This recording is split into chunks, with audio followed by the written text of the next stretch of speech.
Hey, this is Robert Naini, your spray foam advisor. And this week I want to talk to you about working with your spray guns and chemical in cold weather.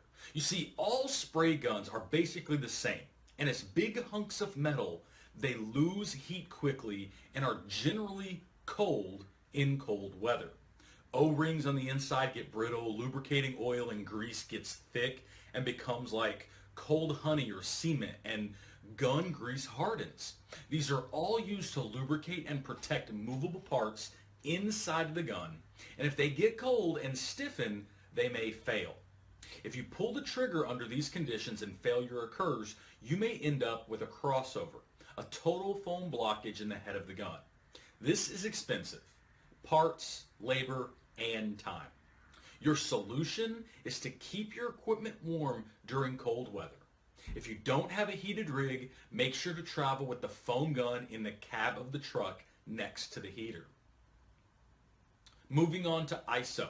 Like any liquid, when ISO gets cold, it gets thicker. Not as quickly as the resin, but it does get thicker. And it can freeze, sort of.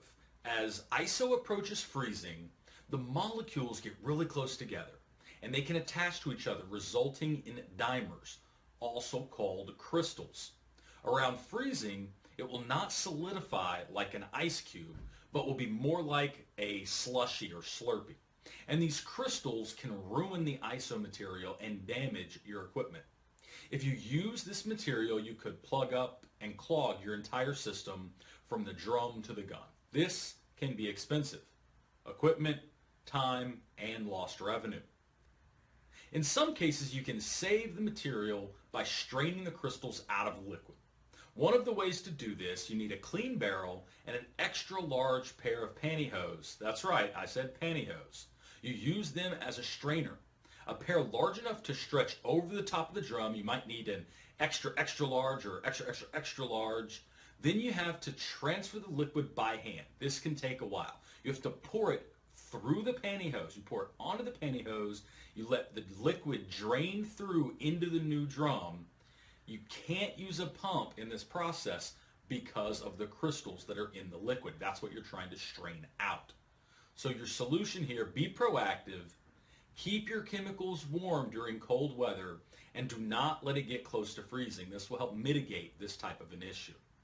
Now your resin is a little different. It will generally be more affected by cold weather. It won't create these dimer crystals, but it will be more affected by cold weather than ISO because it gets thick. The colder it gets, the thicker it gets. So we're thinking syrup here.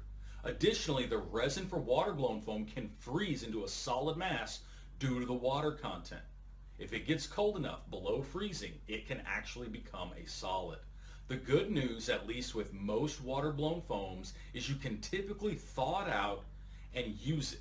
Make sure to check with the manufacturer that you're working with to verify this and to verify their recommended process for bringing that material back into usable condition. However, in general, it is important to maintain the resin temperature for optimal performance. Drum blankets work great, and band heaters can work if they're placed at the very bottom of the drum and they're thermostatically controlled. Something to remember when using band heaters is if it goes wild and overheats, it can actually blister the drum liner that can break off inside the drum, pouring debris into the drum itself or into the resin on the inside of the drum.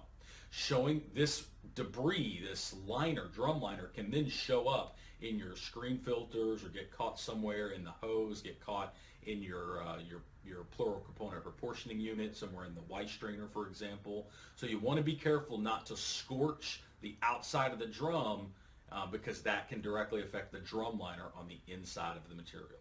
The solution to resin issues is to figure out good ways to keep your chemical at warm, consistent temperatures during cold weather.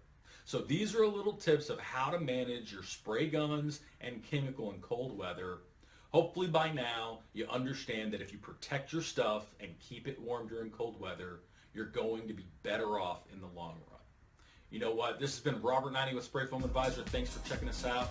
Catch us on some more videos. I love questions. Anyone out there, feel free to shoot in a question. I'll give you an email address right here for any questions you have. Send them to questions@sprayfoamadvisor.com. sprayfoamadvisorsingular.com. So questions@sprayfoamadvisor.com. Go ahead and send those questions in. I'll get to as many of them as I can, and I'll try to incorporate a select few into some of my weekly videos.